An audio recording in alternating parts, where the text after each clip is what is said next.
Hi guys, I am राजन पांडे और आप देख रहे हैं शेक्सपियर क्लासेस को, जो कि बिहार में अच्छे कोचिंग संस्थानों में से एक है।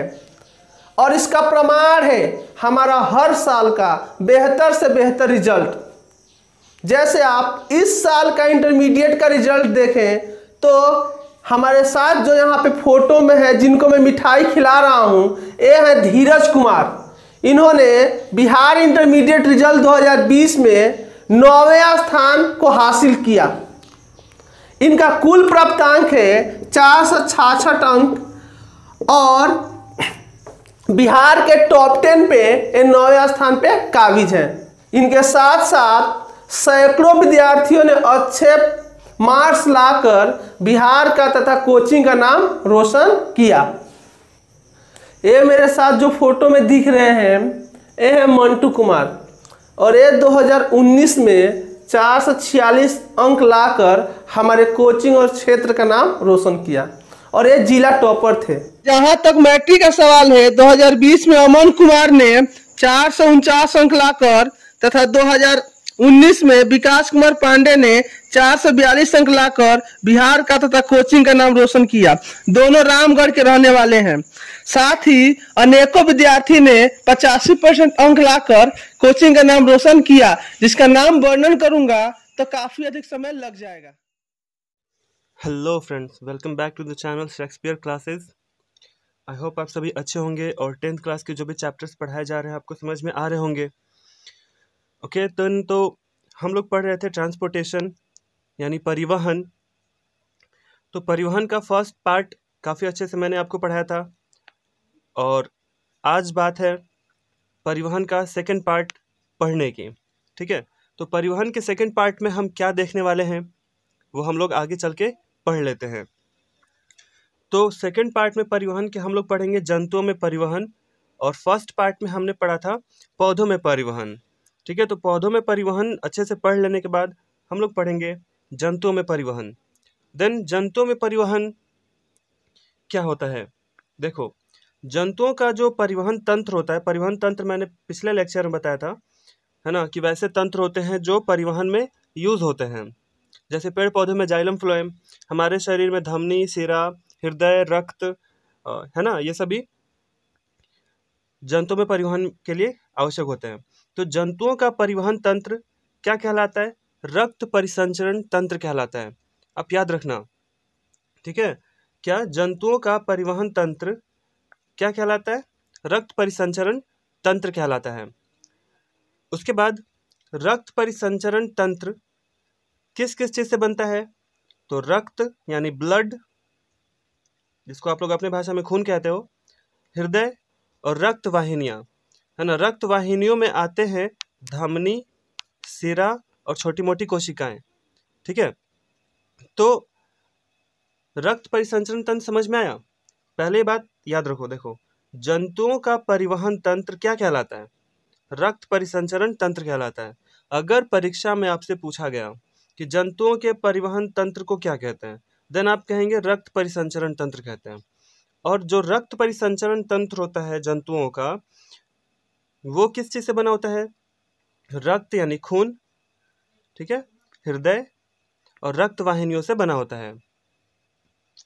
कभी कभी जो उच्च श्रेणी के जंतु होते हैं, जो हायर क्लास के होते हैं, जैसे हम लोग हैं, ठीक है, तो हमारे शरीर में लसिका तंत्र भी होता है। ये खून के जैसा ही एक पदार्थ होता है, लेकिन ये लाल नहीं होता है, ठीक है, और इसमें रक्त कण नहीं होते हैं। किसमें? लसिका में, लिम्फ में। ठीक है, तो यही बात है। बात आई समझ में कि मानव का रक्त परिसंचरण तंत्र किससे बनता है? First thing blood, second thing हृदय, थर्ड थिंग रक्त वाहिनी। ठीक है, आगे चलते हैं, रक्त के बारे में पढ़ते हैं। ब्लड होता क्या है? देखो, रक्त एक क्या है? तरल संयोजी ऊतक है। अगर एग्जाम में आपसे परिभाषा पूछता है कि रक्त क्या है, आप बताइए, देन आप कहेंगे रक्त एक तरल संयोजी ऊतक है जो क्षारीय पदार्थ है ना, क्षारीय होता है और जिसका pH 7.4 है।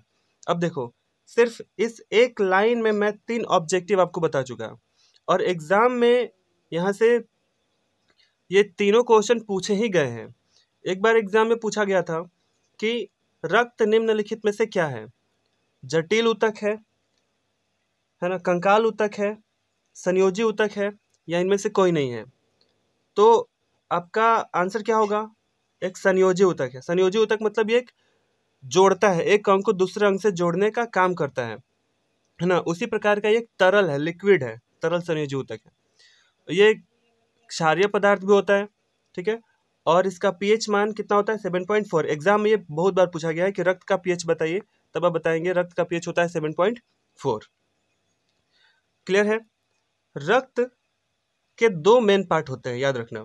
रक्त के कितने मेन पार्ट होते हैं? रक्त के दो मेन पार्ट होते हैं, एक होता है तरल भाग और दूसरा होता है ठोस भाग।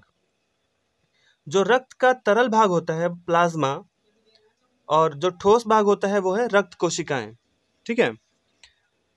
तो मैं आगे इसको काफी अच्छे से समझाऊंगा, है ना, सबके बारे में, प्लाज्मा के बारे में और रक्त कोशिका के बारे में। लेकिन आप यहाँ पे इतना जरूर याद रखें कि रक्त के कितने प्रमुख भाग होते हैं। रक्त के दो प्रमुख भाग होते हैं, पहला होता है तरल यानी लिक्विड भाग और ठोस भाग। अब देखोगे खून हमारे शरीर में फ्लो करता है ना, एक अंग से दूसरे अंग में खून बहता है ना, तो बहता किसके कारण है? प्लाज्मा के कारण बहता है। अगर ये भी आपसे पूछा जाए कि रक्त बहता क्यों है, देन आप बताएंगे प्लाज्मा के कारण फैलता है। एक अंग से दूसरे अंग तक खून जाता क्यों है? उसके पास पैर तो है नहीं, पंख तो है नहीं कि वो उड़ के चला जाएगा। तो कैसे जाता है? प्लाज्मा की वजह से जाता है। प्लाज्मा की वजह से ही रक्त जो है वो तरल होता है। अगर प्लाज्मा खून में नहीं होता तब खून कैसा होता? बिल्कुल ठोस होता। जैसे आप लोग पाउडर यूज करते हैं ना, जैसे नाइसिल पाउडर है, डर्मिकुल पाउडर है ना, उस टाइप का खून हमारे शरीर में होता अगर प्लाज्मा नहीं होता तो, ठीक है। आगे चल के देखते हैं प्लाज्मा के बारे में डिटेल में। देखो प्लाज्मा क्या है? प्लाज्मा जो है वो रक्त का 55% होता है ना। रक्त का ये टोटल कितना परसेंट होता है? 55% होता है, यानी कि 100 में से 55 भाग तो खून का सिर्फ प्लाज्मा ही होता है। और इसमें भी 90% जल होता है ना। 90%, 55% का 90% जल होता है। इसी वजह से खून बहता है। इसमें 3 प्रकार के प्रोटीन होते हैं। पहला होता है हेपेरिन, दूसरा होता है प्रोथ्रोम्बिन और तीसरा होता है फाइब्रिनोजिन। यहाँ पे डबल एफ नहीं है, एक ही एफ होगा, एक मिसप्रिंट है, ठीक है। तो प्लाज्मा खून का कितना परसेंट होता है? 55%। लेकिन इसमें पानी कितना होता है? 90%, ठीक है। अब इसमें कितने प्रकार के प्रोटीन होते हैं? ये प्रोटीन का नाम बहुत ही इंपॉर्टेंट है, आप याद रखेंगे। पहला प्रोटीन है हेपेरिन, सेकंड है प्रोथ्रोम्बिन और थर्ड है फाइब्रिनोजिन। ये जो प्रोटीन है ये रक्त जमाने का काम करते हैं, रक्त जमाने की क्रिया करते हैं। मतलब जब चोट लग जाती है तो खून जमना पड़ेगा ना, फिर कट जाती है तो खून जमना पड़ेगा, तो ये वो काम करवाते हैं, ठीक है। होता क्या है कि जब खून जमने वाला होता है तो इन तीनों में से फाइब्रिनोजिन वहां से हट जाता है। फाइब्रिनोजिन खून जमने की क्रिया में से हट जाता है, और तब जो बचते हैं दो प्रोटीन, हेपेरिन और प्रोथ्रोम्बिन, प्लाज्मा में। तो ऐसा प्लाज्मा जिसमें फाइब्रिनोजिन ना हो उसे हम क्या कहेंगे? उसे हम कहेंगे सेरम। क्या कहेंगे? सेरम, ठीक है। तो समझ में आई बात? यहाँ से काफी सारे क्वेश्चन देखो। पहला क्वेश्चन, रक्त में कितना परसेंट प्लाज्मा होता है? 55%। प्लाज्मा में कितना परसेंट जल होता है? 90%, ठीक है। अब रक्त में कितने प्रकार के प्रोटीन होते हैं? 3 होते हैं, तीनों का नाम बताइए। तो पहला हेपेरिन, सेकंड है प्रोथ्रोम्बिन, थर्ड है फाइब्रिनोजिन, ठीक है। अब फिर अगर क्वेश्चन पूछा है कि रक्त जमने की क्रिया में कौन सा प्रोटीन बाहर निकल जाता है, तो आप बताएंगे फाइब्रिनोजिन, ठीक है। फिर उसके बाद अब ऐसा रक्त है ना, ऐसा रक्त जिसमें फाइब्रिनोजिन ना हो, या फिर ऐसा प्लाज्मा जिसमें फाइब्रिनोजिन ना हो, उस प्लाज्मा को हम क्या कहेंगे? उस प्लाज्मा को कहेंगे सीरम। याद रहेगा? आगे चलते हैं और रक्त कोशिका देखते हैं, जो कि ठोस भाग होता है। मैंने पीछे बताया ना, रक्त कोशिका क्या होता है? Blood cell, blood cells. तो ब्लड सेल्स ये रक्त के ठोस पार्ट होते हैं, और ये रक्त का कितना परसेंट होता है? 45% होता है। प्लाज्मा कितना था? 55%। और रक्त कितना हो गया? 45%। दोनों मिलाकर कितना हो गया? 100%, ठीक है। तो बात आ गई समझ में? तो ब्लड सेल रक्त का टोटल 45% होते हैं। अब रक्त कण होते कितने प्रकार के हैं उसके बारे में। तो रक्त कण का पहला पार्ट होता है लाल रक्त कोशिका, आरबीसी, रेड ब्लड सेल, है ना, रेड ब्लड सेल या फिर रेड ब्लड कॉपर सेल। तो लाल रक्त कोशिका के बारे में हम लोग देख लेते हैं, यहाँ से कुछ क्वेश्चन आएंगे एग्जाम में। यह रक्त का सबसे बड़ा कोशिका है। तो पहला क्वेश्चन, रक्त का सबसे बड़ी कोशिका का नाम बताइए। आरबीसी, ठीक है, लाल रक्त कोशिका। और ये लाल क्यों होता है, इसका लाल नाम क्यों पड़ा, क्योंकि इसमें हीमोग्लोबिन नाम का एक लाल रक्त कण लाल प्रकार का पदार्थ होता है, प्रोटीन होता है, ठीक है, इसी वजह से आरबीसी लाल होता है। तो अगर यहाँ से भी क्वेश्चन पूछा जाए कि रक्त लाल क्यों होता है, रक्त लाल क्यों होता है, हीमोग्लोबिन के कारण, या फिर लाल रक्त कण लाल क्यों होता है, हीमोग्लोबिन के कारण, ठीक है। उसके बाद यहाँ पे मैंने बताया जिससे यह लाल होता है, पहले बता दिया। तो लाल रक्त कोशिका किसकी वजह से लाल होता है, हीमोग्लोबिन की वजह से। हीमोग्लोबिन के अंदर कुछ गुण होते हैं। पहला गुण है ऑक्सीजन और कार्बन डाइऑक्साइड का, ये क्या करता है, परिवहन करता है। मतलब शरीर में ऑक्सीजन, जैसे देखो हम लोग सांस लेते हैं, तो सांस लेते हैं तो ऑक्सीजन कहाँ जाएगा, फेफड़े में जाएगा, फेफड़े से चला जाएगा हृदय में, ऑक्सीजन चला जाएगा, और वहाँ पे खून ऑक्सीजन को पकड़ेगा, यानी हीमोग्लोबिन ऑक्सीजन को पकड़ेगा और पूरे शरीर में ऑक्सीजन को फैला देगा। फिर जब पूरे शरीर में ऑक्सीजन फैला देगा तो फिर वापस कार्बन डाइऑक्साइड को लाना होता है, तो फिर वही हीमोग्लोबिन कार्बन डाइऑक्साइड को पकड़ेगा और कार्बन डाइऑक्साइड को फेफड़ा में ला के भरेगा, और फेफड़ा से हम लोग कार्बन डाइऑक्साइड नाक से छोड़ देते हैं। तो देखो, सांस लेने और सांस छोड़ने में कितना समय लगता है, 1 सेकेंड भी नहीं लगता है ना। सांस लेने और सांस छोड़ने में 1 सेकेंड भी नहीं लगता है। तो हीमोग्लोबिन सोचो कितना फास्ट काम करता है, ऑक्सीजन को ले जाकर पूरे शरीर के अंग अंग में फैला भी देता है और पूरे शरीर से कार्बन डाइऑक्साइड ला भी देता है उसी 1 सेकेंड के अंदर, ठीक है।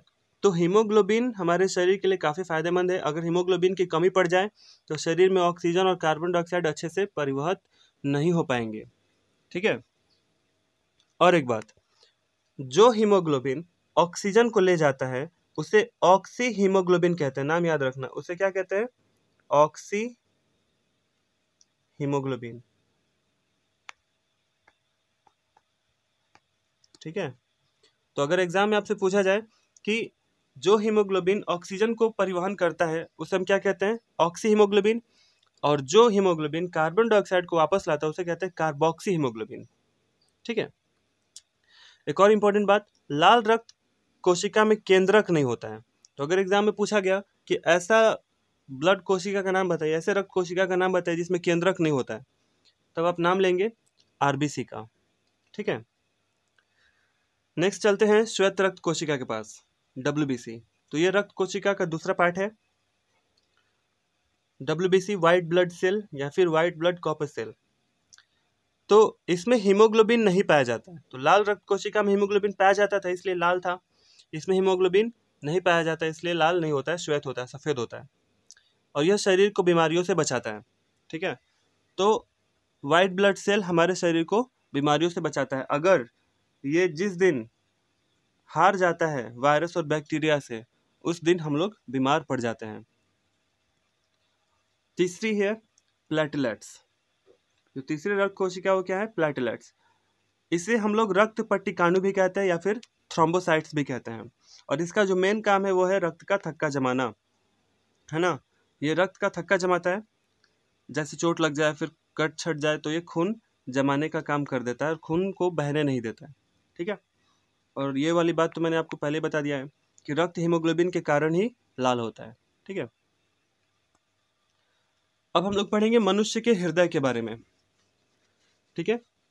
मनुष्य का हृदय क्या है, कैसे काम करता है, उसके बारे में, ठीक है।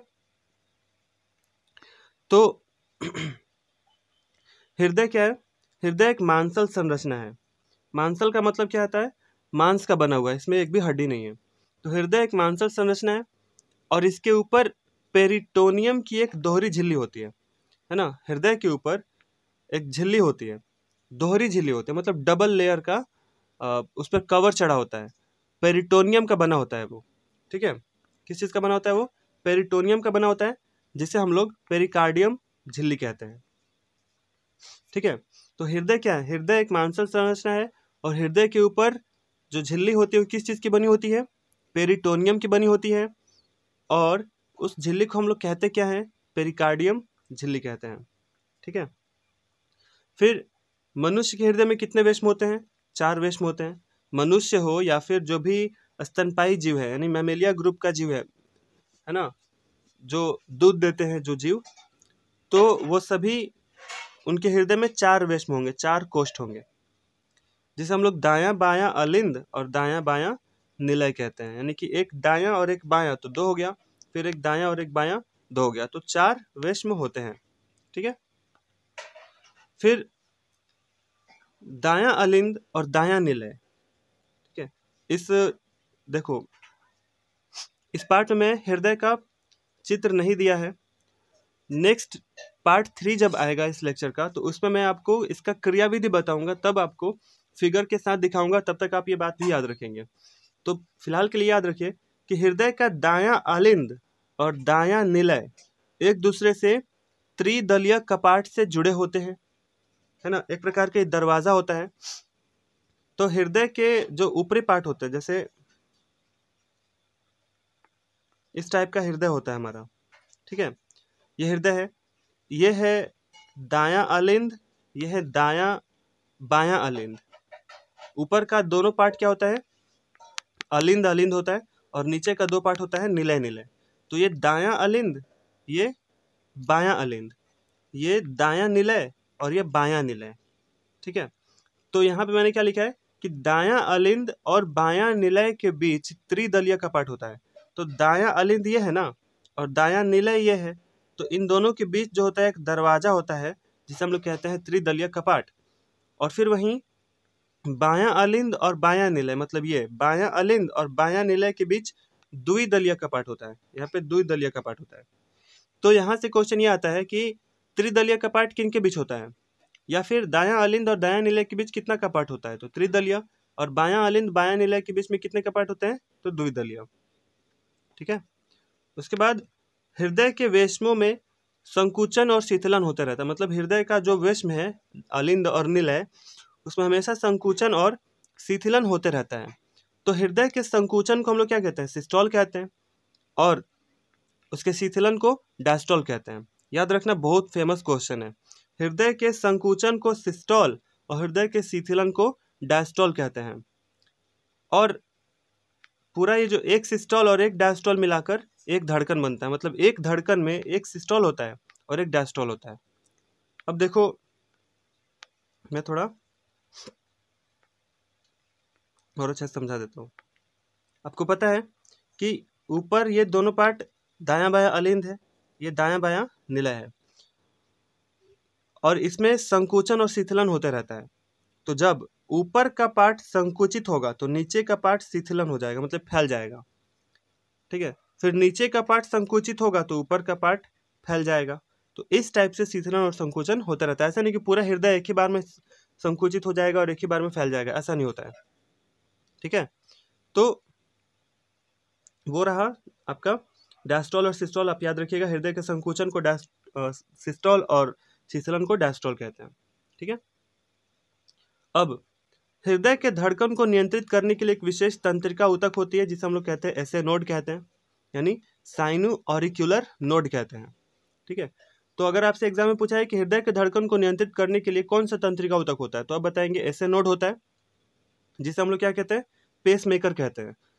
तो यहाँ से क्वेश्चन एक बार आया था एग्जाम में कि हृदय के पेस मेकर को क्या कहते हैं, तो आप कहेंगे एसे नोड कहेंगे। ये जो एसे नोड होता है, ये दायां अलिंद के दीवार पर होता है ना, दायां अलिंद के दीवार पर होता है। और ये हल्की सी विद्युत धारा, यहाँ पे हल्की नहीं हल्की है, हल्की सी विद्युत धारा उत्पन्न करती है।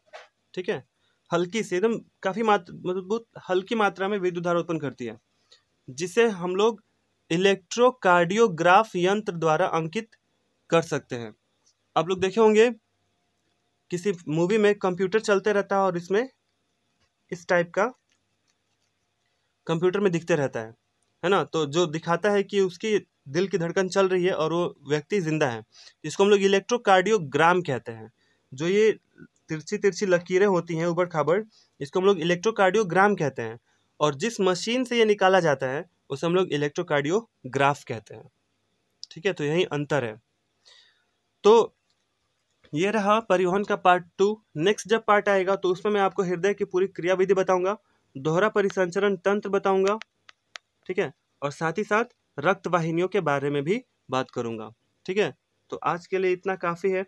तब तक के लिए आप इसको नोट्स बना लीजिए और अच्छे से याद कर लीजिए, ताकि नेक्स्ट पार्ट मुझे समझाने में काफ़ी दिक्कत ना हो। ठीक है, तब तक के लिए धन्यवाद।